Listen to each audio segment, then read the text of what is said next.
Welcome to our channel math expert by Santosh ma'am. आज हम start करेंगे लीनियर अलजेब्रा का ही नेक्स्ट चैप्टर स्पेस मॉर्फिज्म। इससे पहले हमने चैप्टर किया था बेसिस एंड डायमेंशन, जिसमें बेसिस और डायमेंशन की डेफिनेशन, उससे रिलेटेड थ्योरम और इसके अलावा कोशनल स्पेस और उसकी थ्योरम की थी। Next chapter space morphism. Space morphism में जो फर्स्ट टॉपिक होगा वो है होमोमॉर्फिज्म। होमोमॉर्फिज्म। अब होमोमॉर्फिज्म की डेफिनेशन क्या होगी? हम वेक्टर स्पेस कर चुके हैं। हमने वेक्टर स्पेस किया था, मान लिया v और v डैश दो वेक्टर स्पेस है। Let v and v dash are two vector space.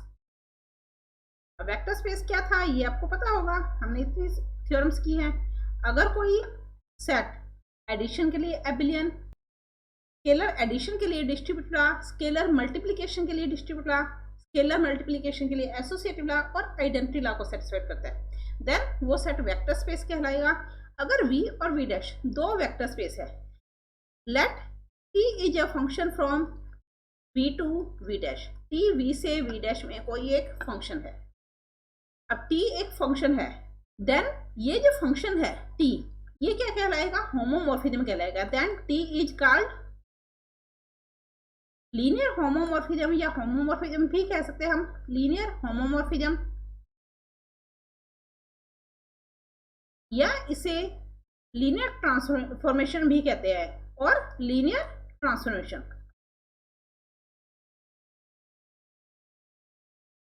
कब कहलाएगा? यदि अगर t अल्फा प्लस बीटा ये इक्वल होगा t alpha plus t beta, जहां पर t के बारे में तो मैंने आपको बता दिया कि t एक फंक्शन है v से v डैश में, अल्फा और बीटा v के वेक्टर होंगे।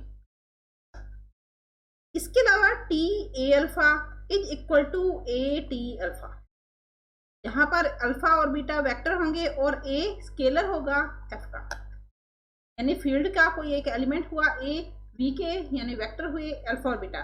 Then t alpha plus beta is equal to t alpha plus t beta and t alpha is equal to a t alpha.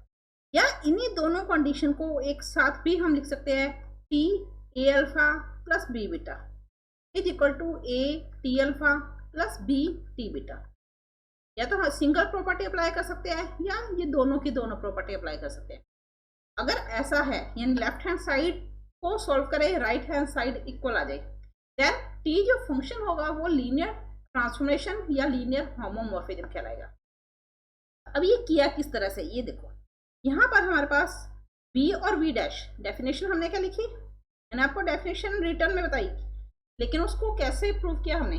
मान लिया v और v dash दो vector space है, इन दोनों के बीच में एक फंक्शन है t, फंक्शन मैपिंग कुछ भी कह सकते हो। t एक फंक्शन है v से v डैश में। अब मैंने आपको क्या बताया? अल्फा और बीटा v के वेक्टर है, इट मीन्स अल्फा और बीटा यहाँ पर होंगे v के दो वेक्टर। अगर v से v डैश में फंक्शन t है, तो अल्फा का रिलेशन t अल्फा के साथ होगा और बीटा का रिलेशन t बीटा के साथ होगा। इट मीन्स अल्फा और बीटा किसके वेक्टर हुए? v के। t अल्फा और t बीटा ये वेक्टर किसके होंगे? v डैश के वेक्टर होंगे। अब कंडीशन क्या है कि t ये जो फंक्शन है ये लीनियर ट्रांसफॉर्मेशन कब कहलाएगा? अगर t अल्फा प्लस बीटा की value t alpha plus t beta के इक्वल आ जाए। इट मीन्स अगर अल्फा और बीटा v में है, तो ये हमें पता है ना, वेक्टर स्पेस की डेफिनेशन के अकॉर्डिंग अल्फा प्लस बीटा भी, अल्फा प्लस बीटा ये भी v में होंगे। अब इनका रिलेशन किसके साथ होगा? t अल्फा प्लस बीटा के साथ। अगर ये solution t alpha plus t beta के इक्वल आ जाए, और second property t a alpha की वैल्यू a t अल्फा के इक्वल। अब देखो, मैंने आपको एक और बात बताई थी वेक्टर स्पेस में, किसी भी स्केलर को अगर हम वेक्टर से मल्टीप्लाई करें तो वो सॉल्यूशन एक वेक्टर ही होगा। यहाँ पर a को अल्फा से मल्टीप्लाई किया, a स्केलर अल्फा वेक्टर, तो a अल्फा क्या होगा? एक वेक्टर होगा। इट मीन्स वो v का ही कोई एलिमेंट हुआ, तो a अल्फा भी v का कोई एलिमेंट होगा, तो t a alpha v dash में हो जाएगा। t a अल्फा की वैल्यू किसके इक्वल आनी चाहिए? a t अल्फा के इक्वल। अगर ये प्रॉपर्टी सेटिस्फाइड हो रही है, देन t लीनियर ट्रांसफॉर्मेशन कहलाएगा। और इन्हीं दोनों प्रॉपर्टी को हम सिंगल फॉर्म में इस तरह से भी लिख सकते हैं, t a alpha plus b beta is equal to a t alpha plus b t beta लिख सकते हैं ना। क्योंकि देखो, अगर एडिशन है तो एडिशन को अलग किया, तो a alpha plus A beta, T A alpha plus A beta, addition का फॉर्मूला लगा लिया। सेकेंड जो प्रॉपर्टी थी इसकी टी ए अल्फा की, तो यहां से ये देखो ये A T alpha plus B T beta के इक्वल होगा।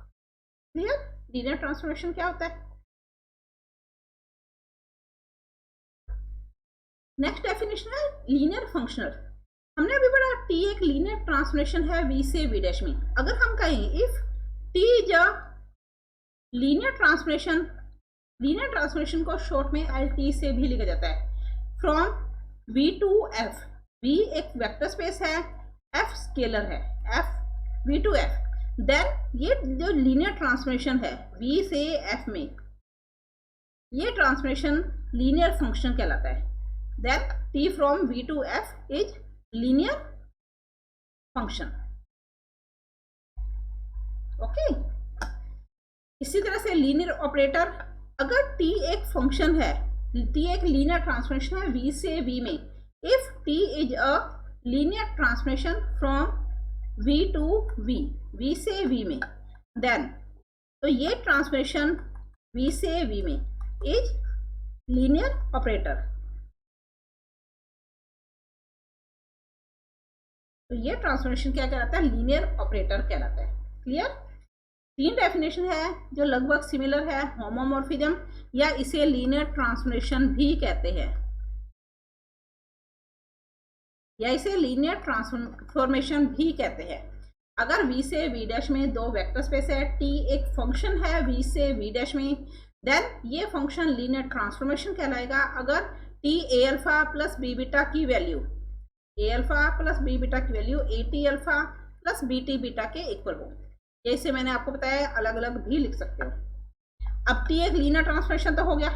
अगर ये लीनियर ट्रांसफॉर्मेशन v से f में है तो इस ट्रांसफॉर्मेशन का नेम क्या होगा? Linear functional. और अगर ये ट्रांसफॉर्मेशन v से v में है देन इस ट्रांसफॉर्मेशन का नेम होगा linear operator. Okay, clear? Next topic है होमोमॉर्फिक इमेज। अब देखो हमने यहाँ पर क्या किया था, ये v वेक्टर स्पेस है और ये v डैश वेक्टर स्पेस है। इन दोनों के बीच में t एक फंक्शन है, इसमें हमने अल्फा बीटा लिए, इसमें t अल्फा और t बीटा हो गए।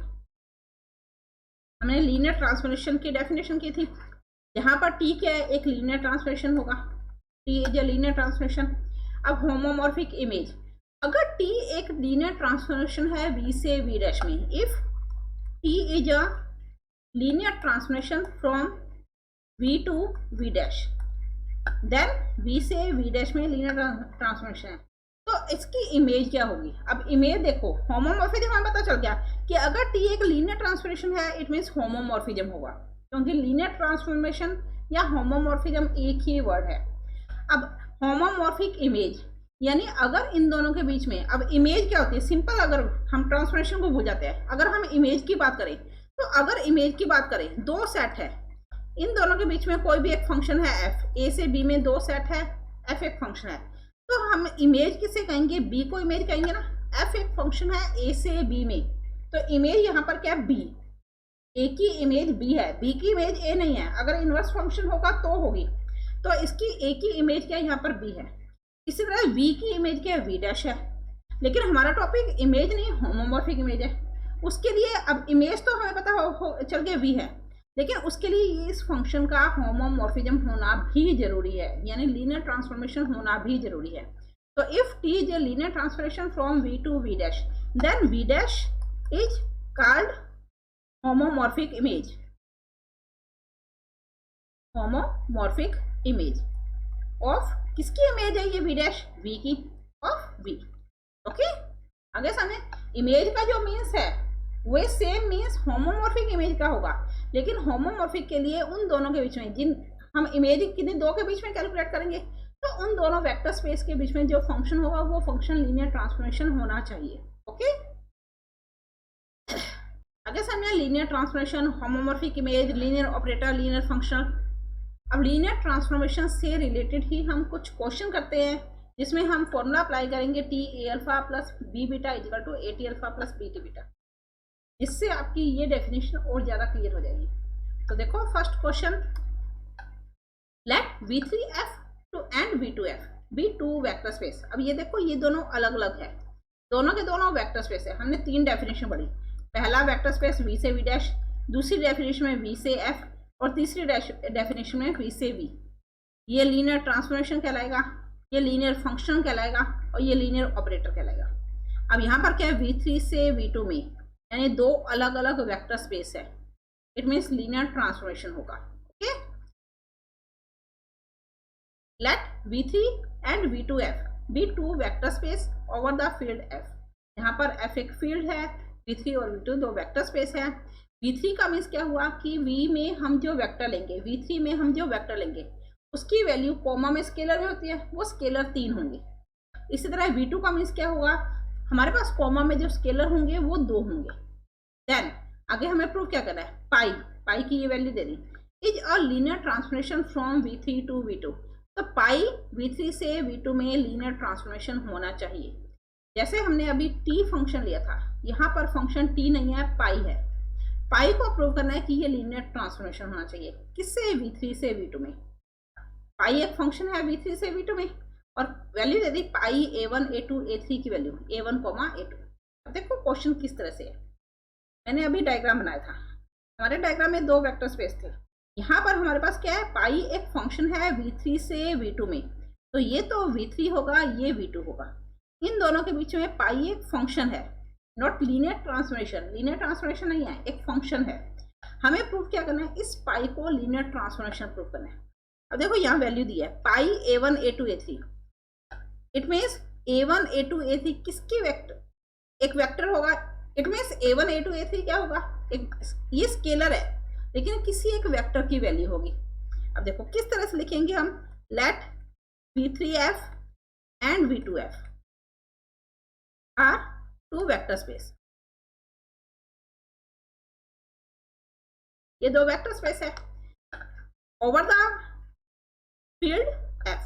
जहां पर जो स्केलर लेने हैं हमें वो F के लेने हैं।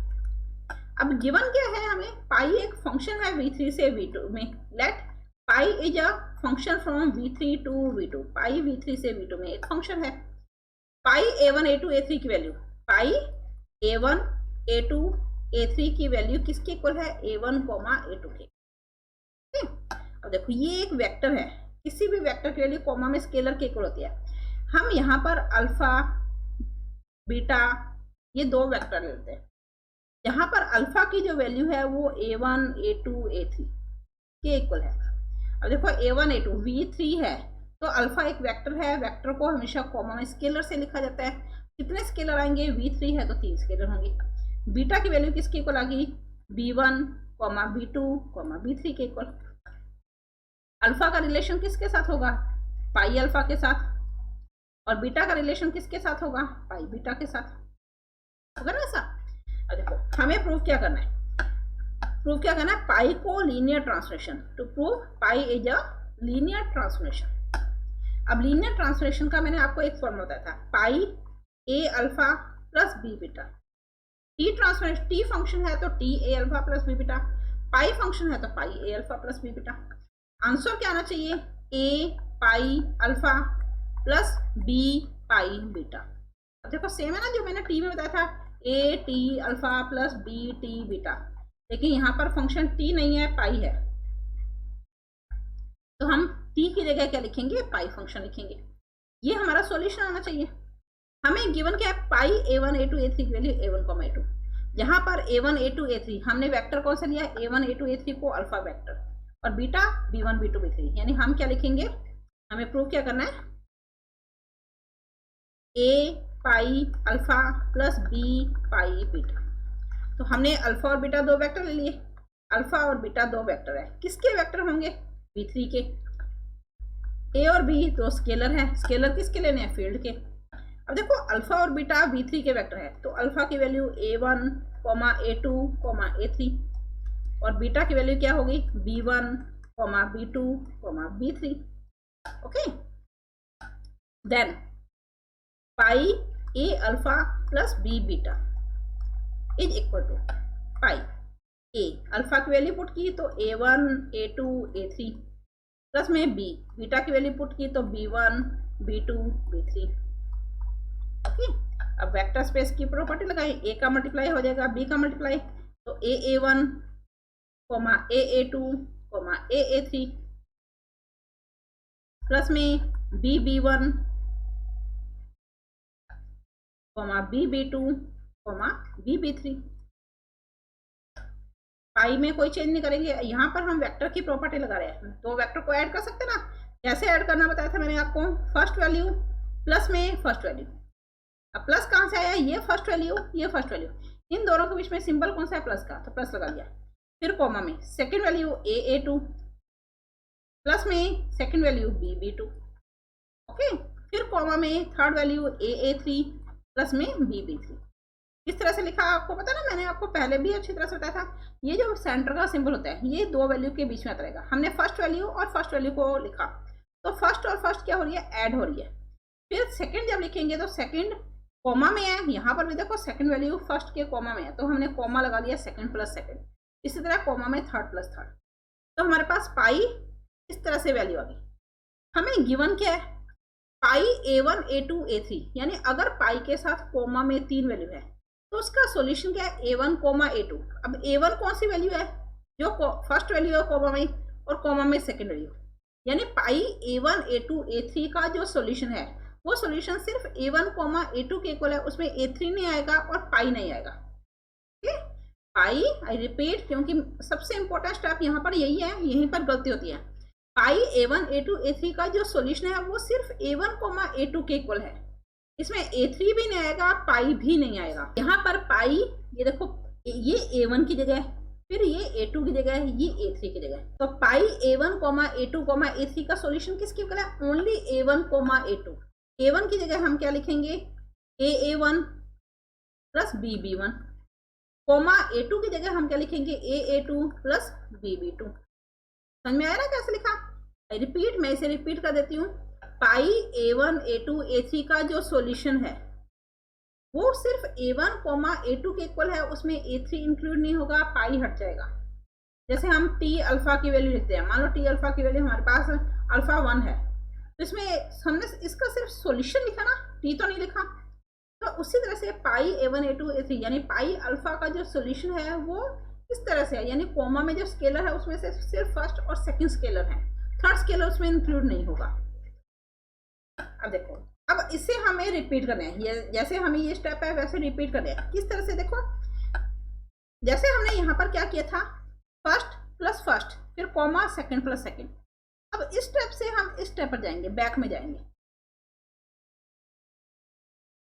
किस तरह से बैक में जाएंगे, ये देखो यहाँ पर हमने A1 लिखा, फिर हम A की टर्म लिख रहे हैं, यानी A और A को इकट्ठा करें तो ये कॉमा आ जाएगा AA2। हमने फर्स्ट लिखी, प्लस नहीं लगाया, हमने कॉमा लगाया, तो कॉमा का मीन्स हम इसकी फर्स्ट वैल्यू और इसकी फर्स्ट वैल्यू लिख रहे हैं, ये ब्रैकेट में बंद हो गया। फिर प्लस में, अब सेकंड वैल्यू क्या है हमारे पास, BB1, अब सेकंड वैल्यू BB2, लेकिन इन दोनों के बीच में क्या कॉमा है, प्लस नहीं है, तो हम कॉमा लगाएंगे। ठीक, आगे समझ। यहाँ से A कॉमन तो A1 कॉमा A2, यहाँ से B कॉमन तो B1 कॉमा B2। A में कोई चेंज नहीं, A1 कॉमा A2। अभी मैंने आपको बताया था ना, हमें गिवन क्या है, पाई A1 A2 A3 का जो सॉल्यूशन है वो A1 कॉमा A2 के इक्वल है। तो A1 कॉमा A2 की वैल्यू को हम ये भी लिख सकते हैं, A1 कॉमा A2, इसे हम क्या लिख सकते हैं, पाई A1 A2 A3 लिख सकते हैं ऐसा। इसी तरह से B1 कॉमा B2, अगर यहाँ पर B1 और B2 है तो हमारा सॉल्यूशन क्या हो जाएगा, पाई A1 की जगह B1, A2 की जगह B2, कॉमा में B3 आ जाएगा, क्योंकि अगर A1 A2 था तो A1 A2 A3, अगर यहाँ पर B1 B2 है तो B1 B2 B3 हो जाएगा। तो देखो यहाँ पर क्या आएगा, A पाई, इसे हमने अल्फा माना था, B पाई, इसे हमने बीटा माना था। इसका सॉल्यूशन आया पाई A alpha plus B beta का।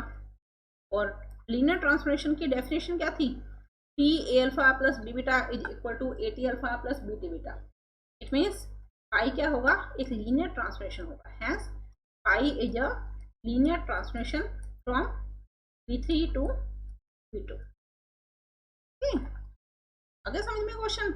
नेक्स्ट एक और क्वेश्चन करते हैं, इससे आपका और ज्यादा क्लियर हो जाएगा। तो देखो next question, T from V2R to RR। T एक फंक्शन है V2 से RR में, अब V2 से RR में कौन सा ट्रांसफॉर्मेशन, कौन सा फंक्शन होगा, लीनियर फंक्शनल। T से F में यानी किसी वेक्टर, B से F में यानी किसी वेक्टर स्पेस से स्केलर में अगर कोई फंक्शन है तो वो ट्रांसफॉर्मेशन या वो फंक्शन क्या कहलाता है हमारे पास, linear function. T A1, A2 की वैल्यू A1 प्लस A2 के equal is a linear transformation होगा। तो लीनियर ट्रांसफॉर्मेशन ना हमें प्रूव करना है यहाँ पर कि T एक लीनियर ट्रांसफॉर्मेशन है V2 से RR में, और इस लीनियर ट्रांसफॉर्मेशन को लीनियर फंक्शन कहते हैं। ओके, सेम क्वेश्चन है, हमें गिवन है V2 R से RR में कोई एक फंक्शन है, let T is a function from, हम लीनियर ट्रांसफॉर्मेशन लिखेंगे, फंक्शन लिखेंगे, from V2 R to RR। हमें इस फंक्शन को प्रूव क्या करना है कि ये लीनियर ट्रांसफॉर्मेशन होगा। To prove T is a linear transformation, given क्या है, एड हमारे पास गिवन है T A1, A2 की वैल्यू A1 प्लस A2 के इक्वल है।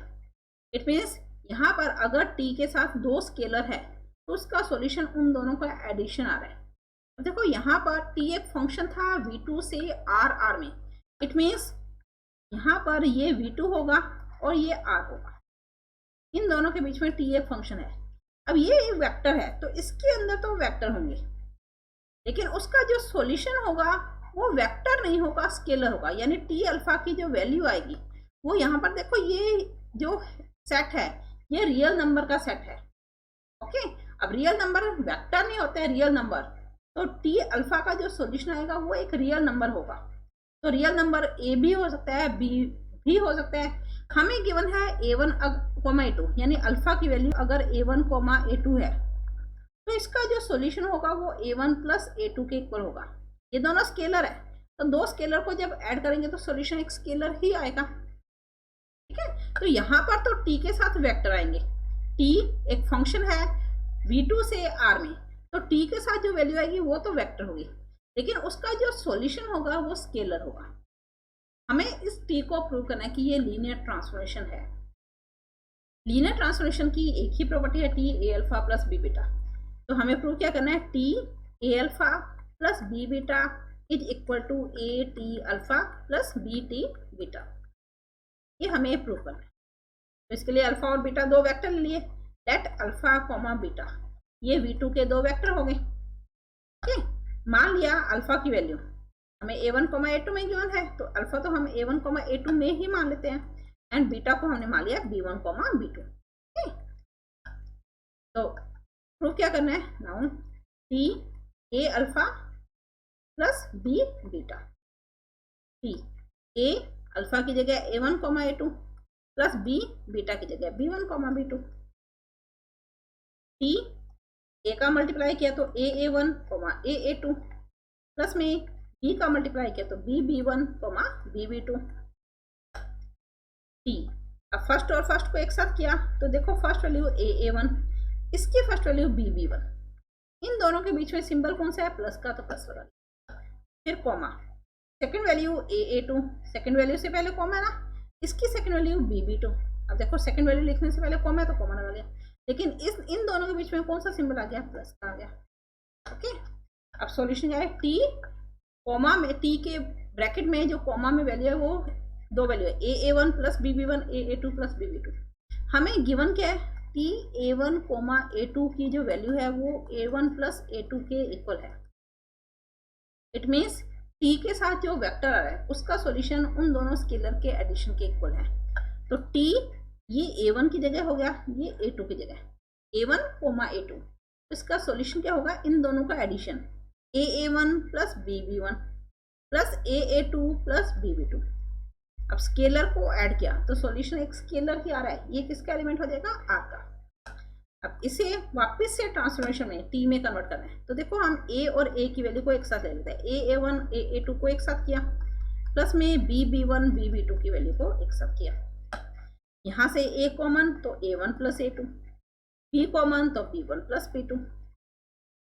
A1 प्लस A2 किसके इक्वल है, अगर T A1, A2 A1 plus A2 के इक्वल है तो A1 plus A2 T A1, A2 के इक्वल होगा, तो इसकी जगह T A1, A2। v1 plus v2 है, तो ये सॉल्यूशन क्या होगा, ट्रांसफॉर्मेशन के साथ t फंक्शन के साथ v1 v2 a t a1 a2, इसे हमने अल्फा माना था, b t बीटा, इसका सॉल्यूशन आया t a alpha plus b beta is equal to a t alpha plus b t beta. तो t क्या हो गया, एक linear transformation, hence t is a linear transformation from v to r to rr, and this transformation is called, this transformation is called, क्या कहलाएगा ये, linear functional. Okay, आगे समझ में।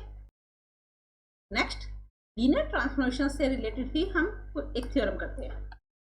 थ्योरम क्या है हमारे पास, if t is a linear mapping from v to v dash, अगर t v से v डैश में एक लीनियर ट्रांसफॉर्मेशन है, देन तीन पार्ट प्रूव करने हैं। First part, t 0 is equal to 0 dash, where 0 and 0 dash are 0 vector of v and v dash. हम इस 0 को इस तरह से लिख लेते हैं ताकि हमें ये पता चल जाए कि ये 0 वेक्टर है, स्केलर नहीं है। t 0 is equal to 0 dash, यहाँ पर 0, अगर हम सिंपल 0 लिख रहे हैं, ये भी मैंने आपको पहले बताया था, तो ये स्केलर को डिनोट करेगी। अगर हमने इस तरह से लिखा तो ये वेक्टर को। आपको एग्जाम में भी ऐसा ही करना है ताकि स्केलर और वेक्टर की 0 में दोनों में डिफरेंस आ जाए। ठीक है, आपको एग्जाम में गिवन नहीं होगा 0 सिंपल, या तो इस तरह से डार्क फॉर्म में होगी या लाइट फॉर्म में होगी। अगर लाइट फॉर्म में है तो वो स्केलर होगी, डार्क फॉर्म में है तो वो वेक्टर होगी। तो अब ये याद रखना कि t के साथ अगर t ट्रांसफॉर्मेशन है v से v डैश में, तो t के साथ जो वैल्यू आएगी वो वेक्टर की ही होगी, उसका सॉल्यूशन भी वेक्टर होगा। ठीक है, अगर t एक फंक्शन है v से r में, तो t के साथ जो वैल्यू आएगी ये तो वेक्टर होगी, लेकिन उसका जो सॉल्यूशन होगा वो स्केलर होगा। ठीक है, अगर t एक फंक्शन है v से v में, देन अगेन दोनों वैल्यू वेक्टर की ही होंगी। ठीक है, तो आप याद रखना कि हमें वेक्टर लेना है या स्केलर लेना है, और ये वैल्यू किस तरह से आएगी। यहाँ पर t एक लीनियर ट्रांसफॉर्मेशन है v से v डैश में, यानी वेक्टर से वेक्टर में ही ट्रांसफॉर्मेशन है, तो t में जो वैल्यू आएगी वो भी वेक्टर होगी, उसका जो सॉल्यूशन होगा वो भी वेक्टर होगा। गिवन है यहाँ पर हमें 0 और 0 डैश, वेक्टर है v के और v डैश की। Second part, t minus alpha is equal to minus T alpha, and third part t alpha minus beta is equal to T alpha minus T beta. ये तीन part हमें prove करने हैं। हमें given क्या है, t एक लीनियर ट्रांसफॉर्मेशन है v से v डैश में, this v and v dash, t एक लीनियर ट्रांसफॉर्मेशन है। हमें प्रूव करना है t 0 is equal to 0 dash, यहाँ पर 0 वेक्टर है, यहाँ पर 0 डैश वेक्टर है, ये 0 वेक्टर है, ये 0 डैश वेक्टर है।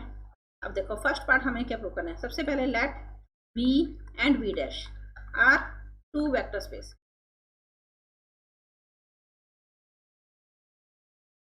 Okay, let t is a linear transformation from v to v dash, v से v dash में linear transformation है।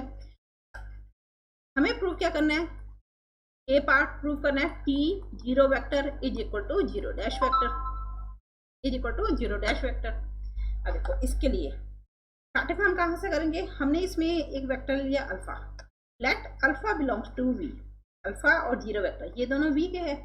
अगर हम अल्फा में 0 वेक्टर को ऐड करें तो सॉल्यूशन क्या आएगा, अल्फा ही आएगा। अगर यहाँ पर हम इसका ट्रांसफॉर्मेशन कर दें, यानी t अल्फा प्लस 0 लगा दें, तो t अल्फा के इक्वल हो जाएगा, है ना। अगर अल्फा प्लस 0 अल्फा के इक्वल है तो t alpha plus 0 t alpha के इक्वल होगा।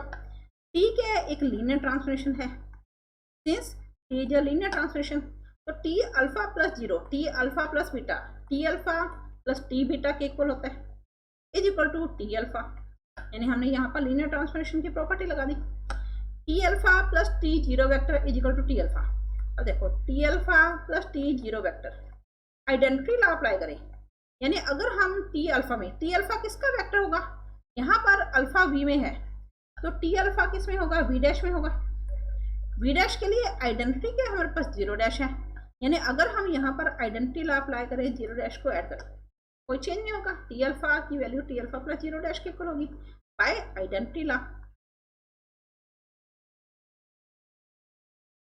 लेफ्ट कैंसिलेशन लॉ भी हमने किया हुआ है, तो लेफ्ट कैंसिलेशन लॉ से टी अल्फा कैंसिल हो रहा है, तो T zero vector is equal to zero dash vector by left cancellation law, और ये हमें प्रूव करना था। हेंस तो आगे समझ, ये तो था फर्स्ट पार्ट। अब इसी का सेकंड पार्ट क्या है, T minus alpha is equal to minus T alpha. Second part है T minus alpha is equal to minus T alpha, ये हमें प्रूव करना है।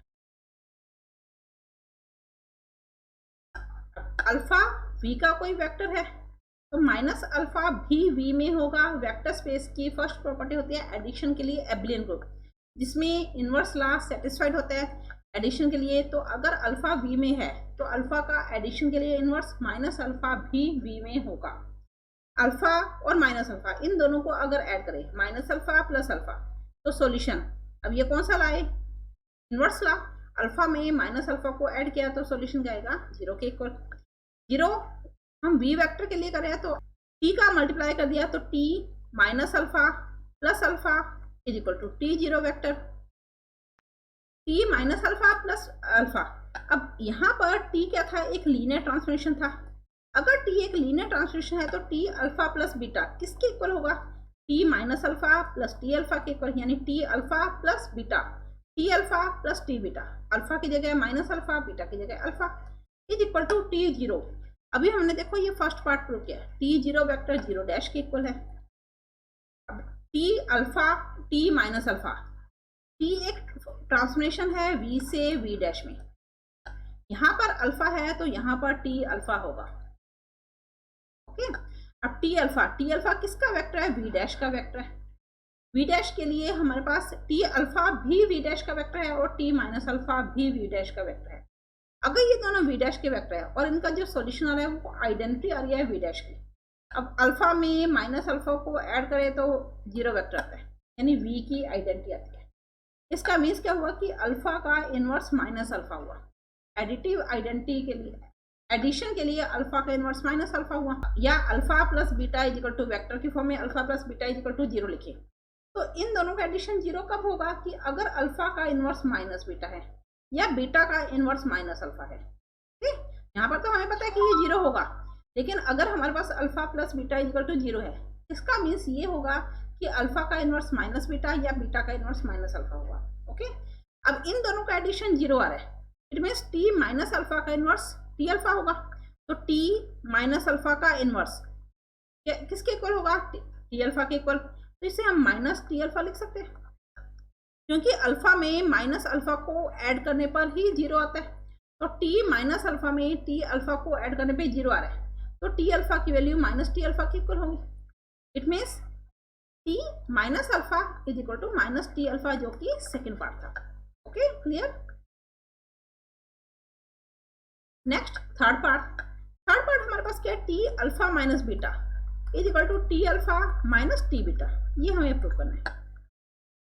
हमने अभी लीनियर ट्रांसफॉर्मेशन किया, उसकी दो प्रॉपर्टी थी, एक तो T alpha plus beta is equal to T alpha plus T beta, एक तो थी T alpha plus beta is equal to T alpha plus T beta, और सेकेंड प्रॉपर्टी थी T A alpha is equal to A T alpha. Minus के लिए कोई property नहीं है लीनियर ट्रांसफॉर्मेशन में, तो इस माइनस को अगर हम प्लस में कन्वर्ट कर दें, टी अल्फा माइनस बीटा, तो हम लिख लेते हैं प्लस माइनस बीटा, यानी अल्फा की जगह तो अल्फा, बीटा की जगह माइनस बीटा हो गया। तो देखो T alpha plus beta by linear transformation, T alpha plus beta, तो टी अल्फा की जगह तो अल्फा, टी बीटा की जगह minus beta, again T alpha, T minus beta, इसे हम T minus one dot beta लिख सकते हैं। अब one dot beta, T A alpha, A की जगह वन लिख लिया, अल्फा की जगह माइनस बीटा लिख लिया, तो ये सॉल्यूशन किसके इक्वल आएगा, देखो ए की जगह हमारे पास क्या है माइनस वन, तो टी अल्फा, ए कहां पर आ जाएगा, ए टी अल्फा, ए की जगह हमें क्या लिखना है माइनस वन, तो माइनस वन यहां पर आ जाएगा, टी अल्फा की जगह हमें लिखना है, तो T alpha minus T beta किसके इक्वल हुआ, टी अल्फा माइनस बीटा के इक्वल। आगे समझ में? हमने यहाँ पर तीन केस फाइंड किए। T0 is equal to 0 dash, T minus alpha is equal to minus T alpha and T alpha minus beta is equal to T alpha minus T. यहाँ पर हमने एडिटिव आइडेंटिटी के लिए लगाई प्रॉपर्टी लगाई, यहाँ पर इनवर्स लॉ के अकॉर्डिंग और इससे लीनियर ट्रांसफॉर्मेशन के अकॉर्डिंग। आगे समझ में? लीनियर ट्रांसफॉर्मेशन से रिलेटेड एग्जांपल और थ्योरम की। नेक्स्ट एक और टॉपिक है जो कि होमोमॉर्फिज्म का ही है, कर्नल ऑफ ए होमोमॉर्फिज्म। ये कर्नल का टॉपिक भी पहले ग्रुप थ्योरी में आ चुका है, रिंग थ्योरी में आ चुका है, यानी कर्नल का टॉपिक भी आप अलजेब्रा का कोई भी चैप्टर करोगे उसमें कर्नल का टॉपिक आएगा। Kernel of a homomorphism. सबसे पहले मैं आपको कर्नल की सिंपल सी डेफिनेशन बता दूं। दो वेक्टर स्पेस है V और V डैश, इन दोनों के बीच में T एक लीनियर ट्रांसफॉर्मेशन है। V में कुछ वेक्टर होंगे alpha, beta, gamma, zero vector and so on, इसके अलावा और भी होंगे। V डैश में भी कुछ वेक्टर होंगे और एक वेक्टर जीरो डैश भी होगा।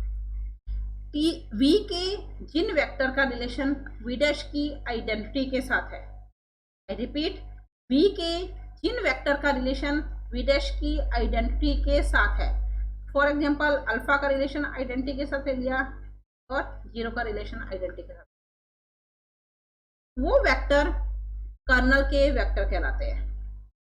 मैं फिर से रिपीट कर रही हूँ, T एक लीनियर ट्रांसफॉर्मेशन है V से V डैश में। हमने लीनियर ट्रांसफॉर्मेशन क्यों लिया?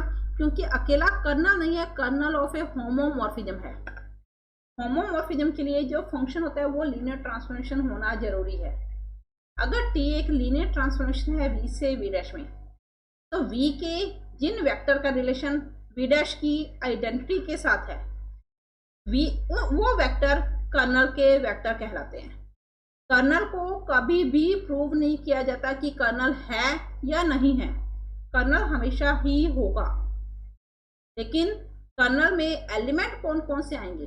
जिन एलिमेंट का relation vector second vector space की आइडेंटिटी के साथ होगा। अब कर्नल को कभी प्रूव नहीं करना होता कि कर्नल है या नहीं, हमेशा होगा। उसका रीजन क्या है कि जीरो का रिलेशन हमेशा ही जीरो के साथ होगा, यानी कर्नल में एक एलिमेंट जीरो हमेशा ही होगा। तो कर्नल को हम कभी प्रूव नहीं करेंगे कि ये कर्नल है या नहीं। कर्नल का सेट हमेशा होगा, लेकिन उसमें एलिमेंट कौन कौन से आएंगे ये हमें फाइंड करने होंगे। ओके, अब इसको डिफाइन किस तरह से करेंगे? लेट V एंड, अभी कर्नल के लिए हमें दो वेक्टर स्पेस चाहिए। Let V and V dash are two vector space over the field F। यहाँ पर स्केलर क्या लेने हैं? हमें F के लेने हैं। Let T is a linear transformation या होमोमॉर्फिज्म भी कह सकते हैं, from V to V dash. T V से V डैश में लीनियर ट्रांसफॉर्मेशन है। देन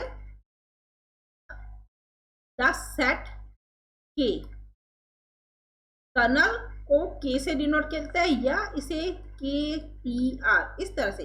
अगर हमने T फंक्शन लिया तो kernel of T। Then the set K, अब कर्नल में कौन से एलिमेंट आते हैं? V के एलिमेंट। मैंने क्या बताया?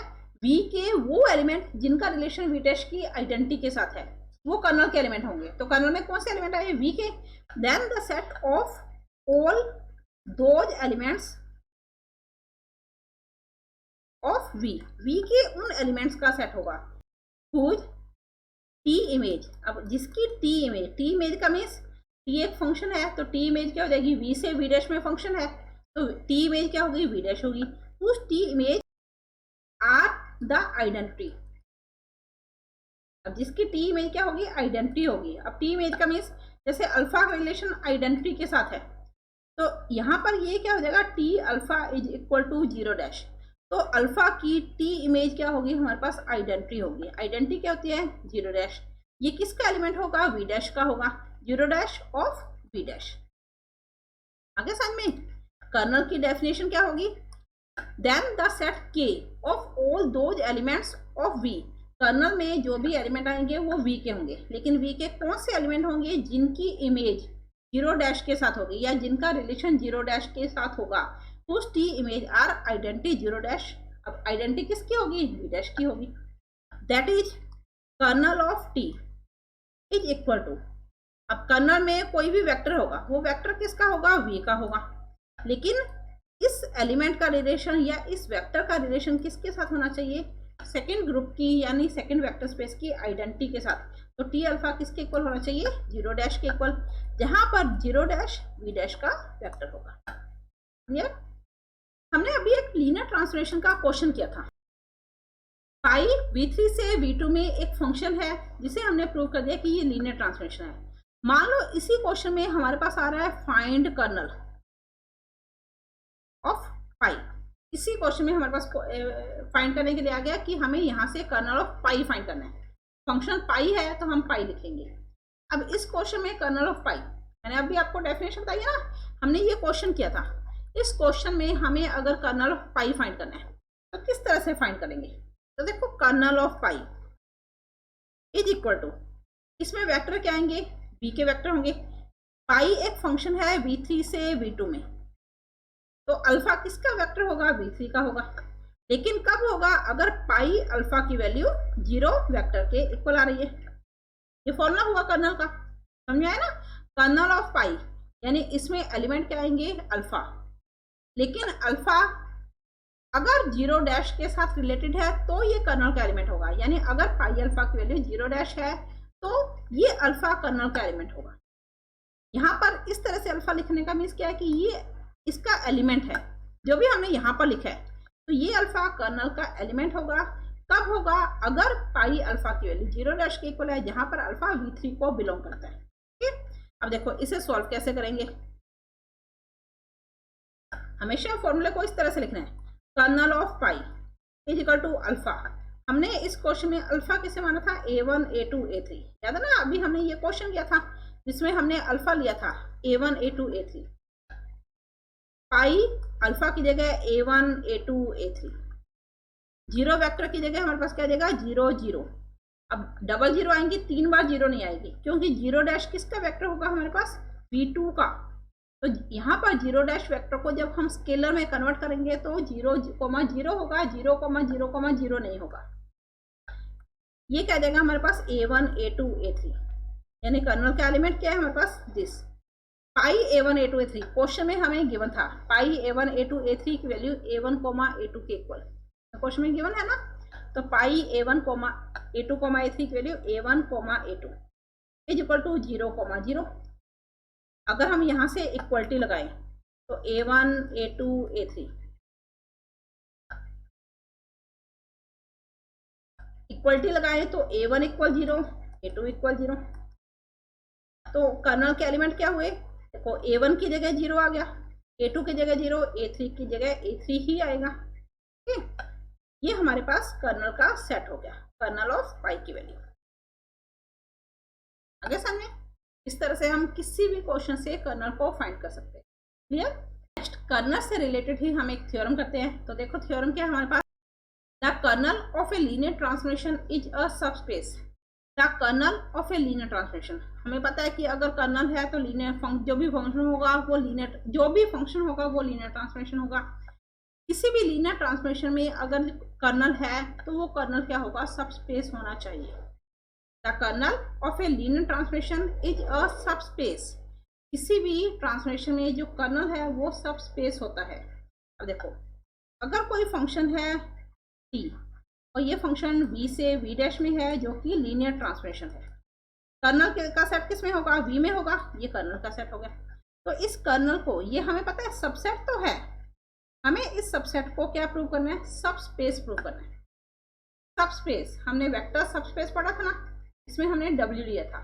तो w सबस्पेस कब होगा, अगर w में 2 वेक्टर लिए अल्फा और बीटा, 2 स्केलर लिए a और b। अगर a alpha plus b beta w को बिलोंग करे तो w सबस्पेस क्या रहता है, हमें w की जगह k के लिए प्रूव करना है। ओके, तो इसका प्रूफ क्या करेंगे हम, late v and v dash are 2 vector space।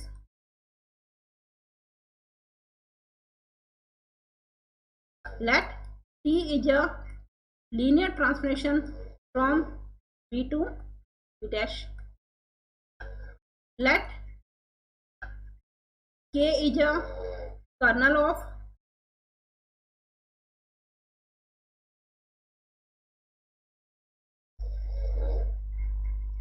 T, K kernel है T के लिए। To prove K is a subspace of B, ये हमें प्रूव करना है। सबस्पेस, जिसे सबस्पेस प्रूव करना है उसमें हमें दो वेक्टर लेने पड़ेंगे। तो हमने क्या मान लिया, अल्फा और बीटा दो वेक्टर है कर्नल के, ठीक है। दो स्केलर लेने पड़ेंगे, दो स्केलर लिए A और B स्केलर, मान लिया ओवर द फील्ड F। तो A और B दो स्केलर लिए, अल्फा और बीटा वेक्टर लिए।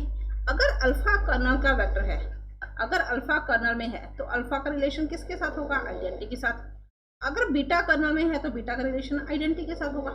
यानी अगर अल्फा कर्नल का एलिमेंट है तो T alpha is equal to 0 dash, beta अगर कर्नल का एलिमेंट है तो T beta is equal to 0 dash. हमें प्रूफ क्या करना है, A alpha plus B beta kernel को बिलोंग करना चाहिए। ओके, अगर के को सबस्पेस प्रूव करना है, कर्नल को सबस्पेस प्रूव करना है, तो ए अल्फा प्लस बी बीटा अगर हम कर्नल में प्रूव कर दे तो कर्नल सबस्पेस होगा। अब किसी भी एलिमेंट को कर्नल में प्रूव करने का मीन्स उसका रिलेशन सेकंड ग्रुप की आइडेंटिटी के साथ होना चाहिए।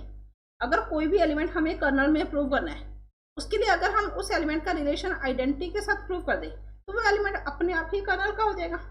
हमें A alpha plus B beta को कर्नल का एलिमेंट प्रूव करना है। अगर हम प्रूव कर दे T A alpha plus B beta की वैल्यू 0 डैश के इक्वल है, अगर हमारा सॉल्यूशन ये आ जाए, then A alpha plus B beta किसके इक्वल हो जाएगा, कर्नल का वेक्टर हो जाएगा। तो T A alpha plus B beta, T के एक लीनियर ट्रांसफॉर्मेशन है तो इसे हम A T alpha plus B T beta लिख सकते हैं, since T is a linear transformation. A T alpha, यहां से देखो टी अल्फा ये 0 डैश के इक्वल, टी बीटा ये भी 0 डैश के इक्वल। 0 डैश आइडेंटिटी में 0 को 0 में किसी भी एलिमेंट को मल्टीप्लाई किया तो 0 वेक्टर आएगा, प्लस में 0 vector. Then T A alpha plus B beta की वैल्यू किसके इक्वल हुई, 0 वेक्टर के equal. Hence A alpha plus B beta किसका एलिमेंट हो जाएगा, कर्नल का एलिमेंट हो जाएगा, क्योंकि इसका मीन्स क्या हुआ कि ए अल्फा प्लस बी बीटा का रिलेशन सेकंड वेक्टर स्पेस की आइडेंटिटी के साथ है। इट मीन्स ये वाला वेक्टर कर्नल का वेक्टर होगा, और अगर ये वेक्टर कर्नल का वेक्टर है तो कर्नल क्या हो जाएगा, एक सबस्पेस हो जाएगा। हैंस यहाँ पर ये लिख सकते हैं वेयर अल्फा और बीटा कर्नल के एलिमेंट है, ए और बी स्केलर है। तो hence kernel of T is a subspace, या के इज अ, इसकी जगह हम के भी लिख सकते हैं, के इज अ सबस्पेस। ओके, आगे समझ में। नेक्स्ट एक और टॉपिक करते हैं। तो नेक्स्ट टॉपिक हमारे पास क्या है, isomorphism of A vector space. Isomorphism of A vector space, किसी भी वेक्टर स्पेस के लिए आइसोमॉर्फिज्म क्या होगा, इसकी डेफिनेशन देखो, let B and V dash are two vector space. दो वेक्टर स्पेस है वी और V dash. Let T is a function from V to V dash, V से वी डैश में कोई फंक्शन है, देन ये फंक्शन आइसोमॉर्फिज्म कहलाएगा। हमने होमोमॉर्फिज्म तो पढ़ लिया ना, then T is isomorphism from V to V dash, V से वी डैश में आइसोमॉर्फिज्म कहलाएगा।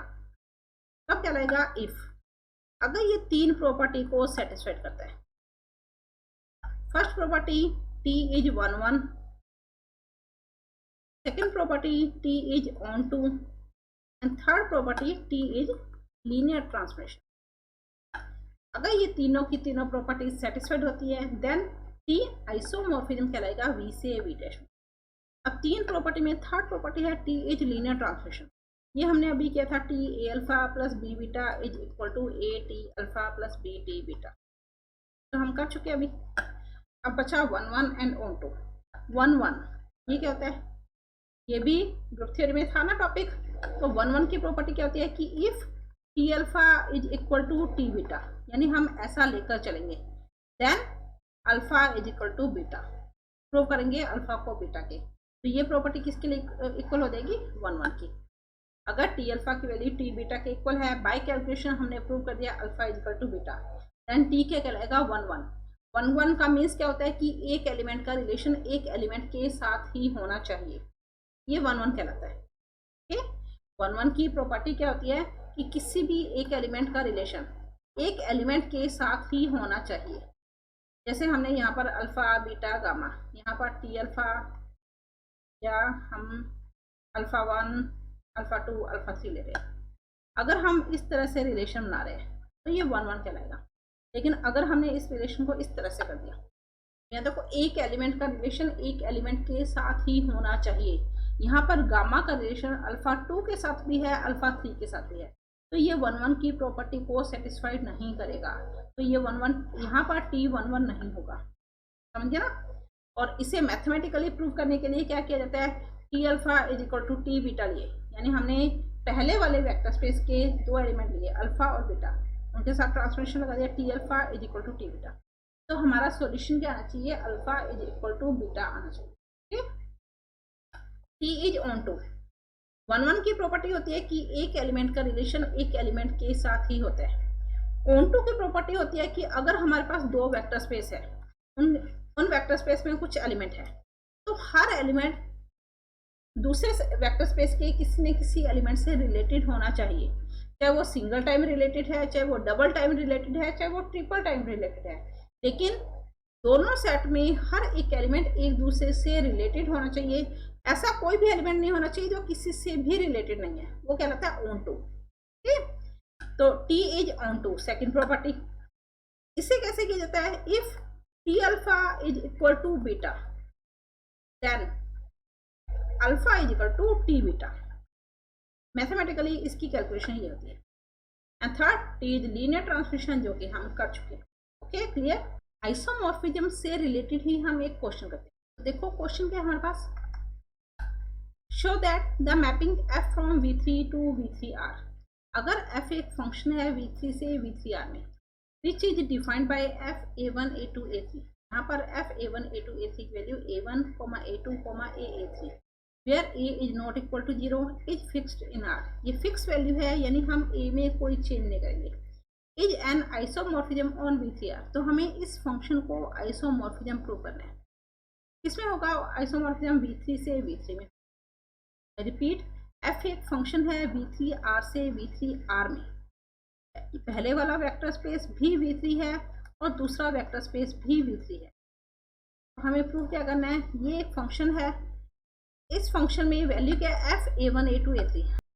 मान लिया हमने यहाँ पर अल्फा वेक्टर लिया, अल्फा की वैल्यू किसके इक्वल मानी, a1 a2 a3। अगर इन दोनों के बीच में f फंक्शन है, तो यहाँ पर सॉल्यूशन क्या आएगा, f अल्फा, यानी f a1 a2 a3। अब इसका सॉल्यूशन हमें गिवन है, यानी f अल्फा का सॉल्यूशन हमें गिवन है a1, a2, a3, ये हमें गिवन है। तो इस f फंक्शन को हमें आइसोमॉर्फिज्म प्रूव करना है। आइसोमॉर्फिज्म क्या होता है, मैंने आपको अभी बताया कि अगर f फंक्शन 1 1 है, ऑन टू है और लीनियर ट्रांसफॉर्मेशन है, देन f फंक्शन आइसोमॉर्फिज्म कहलाता है। अब 1 1 और ऑन टू एक साथ कैसे होगा, क्योंकि ऑन टू में तो एक एलिमेंट एक से ज़्यादा बार रिलेटेड हो सकता है, लेकिन 1 1 में एक एलिमेंट एक बार ही रिलेटेड होना चाहिए, तो 1 1 भी होना चाहिए, ऑन टू भी होना चाहिए। दोनों एक साथ कब होंगे, कि अगर पहले वाले वेक्टर स्पेस में भी 3 एलिमेंट है, दूसरे वाले वेक्टर स्पेस में भी 3 एलिमेंट है, तो एक एलिमेंट से ही रिलेटेड होगा, कोई भी एलिमेंट खाली नहीं रहेगा, यानी हर एक एलिमेंट किसी न किसी से रिलेटेड होगा। तो ये 1 1 की कंडीशन भी है और ऑन टू की कंडीशन भी है। एफ फंक्शन 1 1 होना चाहिए, ऑन टू होना चाहिए, लीनियर ट्रांसफॉर्मेशन होना चाहिए, देन वो आइसोमॉर्फिज्म होगा। तो हम प्रूव करेंगे आइसोमॉर्फिज्म, यानी 1 1 ऑन टू और लीनियर ट्रांसफॉर्मेशन। तो स्टार्टिंग वही, late v3r is a vector space, let f is a function from v3r to v3r, और f a1 a2 a3 की वैल्यू हमें गिवन है a1, a2, a3। यहाँ पर a is not equal to 0, a 0 नहीं है, is fixed in are, और ये फिक्स्ड वैल्यू है। इट मीन्स हम ए में कोई चीज ऐसा नहीं कि अगर हम B1 B2 B3 ले रहे हैं, इसका मीन्स क्या है, इज फिक्स्ड इन आर, कि अगर हम यहाँ पर B1 B2 B3 ले रहे हैं तो इसका जो सॉल्यूशन होगा वो हमारे पास B1 B2 A B3 होगा, B B3 नहीं होगा। इस वर्डिंग का ये मीन्स है, इज फिक्स्ड इन आर, यानी अगर हम B1 B2 B3 ले रहे हैं तो यहाँ पर हम A ही रखेंगे, B नहीं रखेंगे। इसका ये मीन्स है। हमें प्रूव क्या करना है, F को आइसोमॉर्फिज्म प्रूव करना है। F is isomorphism. अब आइसोमॉर्फिज्म प्रूव करने के लिए हमें क्या प्रूव करना पड़ेगा, F इज 1 1। फर्स्ट प्रॉपर्टी ये। अब 1 1 के लिए मैंने आपको क्या बताया था कि अगर F alpha is equal to F beta है तो हम बाय कैलकुलेशन प्रूव करेंगे अल्फा इक्वल बीटा। तो हमने यही कंडीशन ले ली कि मान लिया F alpha is equal to F beta. Alpha और बीटा किसके वेक्टर हुए, B3 के। तो अल्फा की वैल्यू हमने क्या मान ली, A1, A2, A3, और बीटा की वैल्यू हमने क्या मान ली, B1, B2, B3। तो देखो F alpha is equal to F beta. Alpha की जगह हमने क्या पुट किया, A1, A2, A3, और बीटा की जगह हमने क्या पुट किया, B1, B2, B3। अब F A1, A2, A3 की वैल्यू अभी मैंने आपको बताया था ना, क्या गिवन है हमें, A1, A2, A3। तो यहाँ पर क्या जाएगा, A1, A2, A3। तो ये वैल्यू हमारे पास किसकी इक्वल आ जाएगी, B1, B2, A B3। अगर हम इक्वलिटी लगाएं तो A1 equal B1, A2 equal B2 and A3 is equal to A B3। A से A कैंसिल हो जाएगा तो A3 इक्वल B3। अल्फा किसके इक्वल था, A1, A2, A3 के। A1 की वैल्यू हमने प्रूव कर दी B1 के इक्वल, A2 की वैल्यू B2 के इक्वल, A3 की वैल्यू B3 के इक्वल, और B1, B2, B3 किसके इक्वल था, बीटा के इक्वल। तो अगर F alpha is equal to F beta है तो alpha is equal to beta होगा, हैंस F इज 1 1 होगा। ओके, सेकेंड प्रॉपर्टी, F को ऑन टू प्रूव करना है। F इज ऑन टू के लिए मैंने आपको क्या बताया था कि अगर F alpha is equal to beta है तो F बीटा अल्फा के इक्वल होना चाहिए। ये सेकेंड प्रॉपर्टी है। तो देखो इसमें हम क्या करेंगे, हमने क्या माना था, अल्फा को A1, A2, A3, और अल्फा किसका वेक्टर था, B3 R का वेक्टर था। हमें F बीटा को प्रूव करना है। F अल्फा तो बीटा के इक्वल है, तो उससे हमारे पास वैल्यू F बीटा, बीटा की वैल्यू क्या होगी हमारे पास, F A1, A2, A3। हमें क्या करना है, F बीटा की वैल्यू लिखनी है। अब बीटा में हमारे पास यहाँ पर ये देखो हमें गिवन क्या था, A1, A2, A3 किसके इक्वल था, A1, A2, A3 के इक्वल था। तो F alpha is equal to beta, तो हमें यहाँ पर F लेकर आना है, यहाँ से हटाना है। तो F A1, A2, A3, हम A की जगह 1/A लिख रहे हैं क्योंकि A कोई भी वैल्यू है, स्केलर है, तो A3। वैसे ये फिक्स है, लेकिन हमने इक्वलिटी में हम यहाँ पर F के लिए कर रहे हैं, यहाँ पर A नॉट इक्वल टू 0 ले लिया क्योंकि हमें F बीटा के लिए प्रूव करना है। तो बीटा कोई एक वेक्टर हो गया जिसके लिए हमें कैलकुलेशन करनी है, तो हमने A की जगह 1/A ले लिया। इसका सॉल्यूशन अगर हम करें, ये किसका वेक्टर होगा, V3R का। अगर हम सॉल्व करें then F A1, A2, 1/A A3। हमने यहाँ पर एक वेक्टर लिया 1/A। हमारा जो A फिक्स है वो हम A फिक्स रखेंगे। हमारा A फिक्स कब होता है कि अगर हमारे पास A1, A2, A3 है तो उसका सॉल्यूशन A1, A2 और A3 होगा। तो A फिक्स यहाँ पर है, जब हम फंक्शन लगा रहे हैं तो वहाँ पर कोई भी स्केलर हो सकता है, क्योंकि हमने यहाँ पर लिखा था ना B1, B2, B3, तो A यहाँ पर नहीं लिखा हुआ, इसके सॉल्यूशन में हमारे पास A आएगा। तो अगर हम F लिख रहे हैं तो यहाँ पर हम कोई भी स्केलर लिख सकते हैं, उसमें 1/A भी हो सकता है। अब इसका सॉल्यूशन देखो, F A1, A2, A3, A1 की जगह A1, A2 की जगह A2, A3 जो था वो हमारा सॉल्यूशन चेंज किस में हो रहा है, A3, A3 की जगह A 1/A A3। समझ गए किस तरह से किया।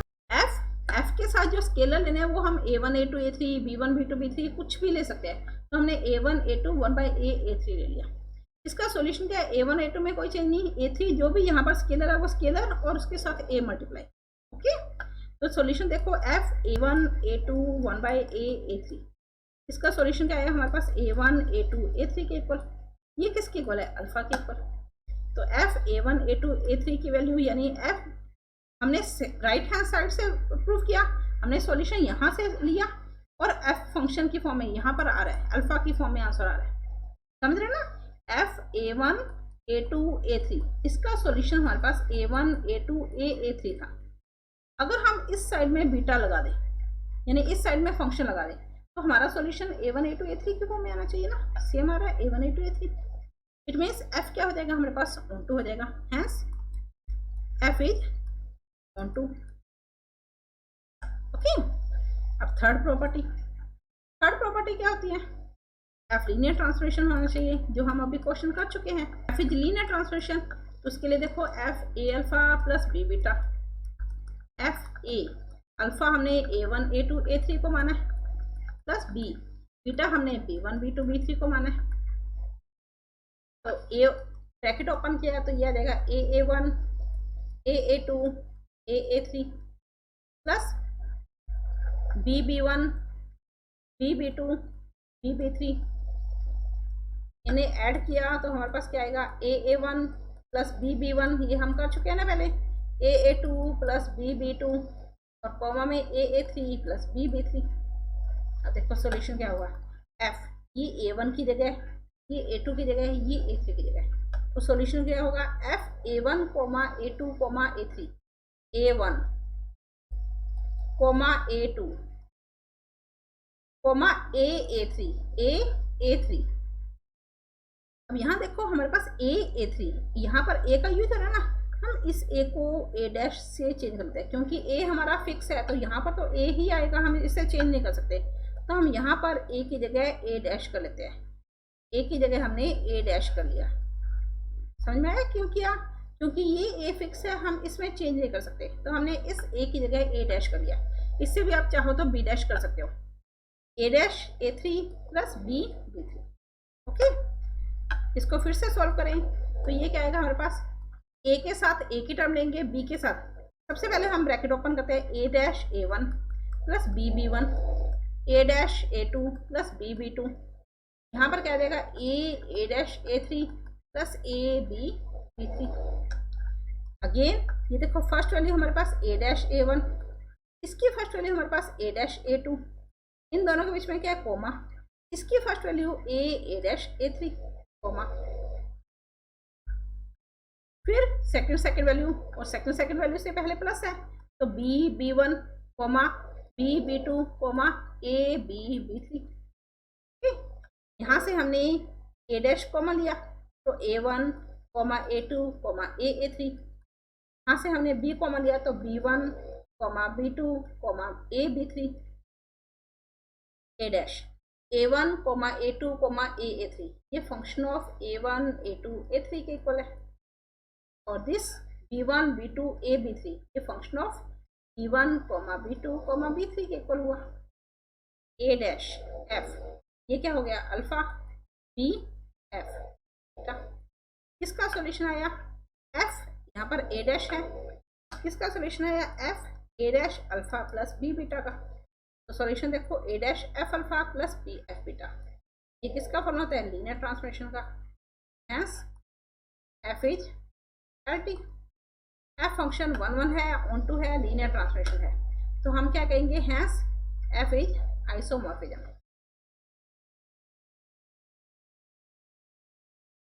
B3R से B3R में। ओके, आगे समझ में? यहाँ तक हमारा लीनियर ट्रांसफॉर्मेशन लगभग कंप्लीट है। हम कुछ थ्योरम और करेंगे, आज हमने एग्जांपल किए सिर्फ। लीनियर ट्रांसफॉर्मेशन से रिलेटेड हम कुछ थ्योरम भी करेंगे। आज के टॉपिक में हमने लीनियर ट्रांसफॉर्मेशन की डेफिनेशन, उससे रिलेटेड एग्जांपल, कर्नल और उसकी थ्योरम एग्जांपल किए। अगर आपको आज के टॉपिक में कोई भी डाउट हो तो आप वीडियो को रिवाइंड करके चेक कर सकते हो और मुझे कमेंट कर सकते हो। और अगर आपको आज का लेक्चर अच्छा लगा तो प्लीज़ आप इसे लाइक करें, शेयर करें, सब्सक्राइब करें और बेल आइकन पर क्लिक करें ताकि मेरा नोटिफिकेशन आप तक पहुंच सके। धन्यवाद। मिलते हैं नेक्स्ट वीडियो में इसी चैप्टर की कुछ और थ्योरम्स के साथ।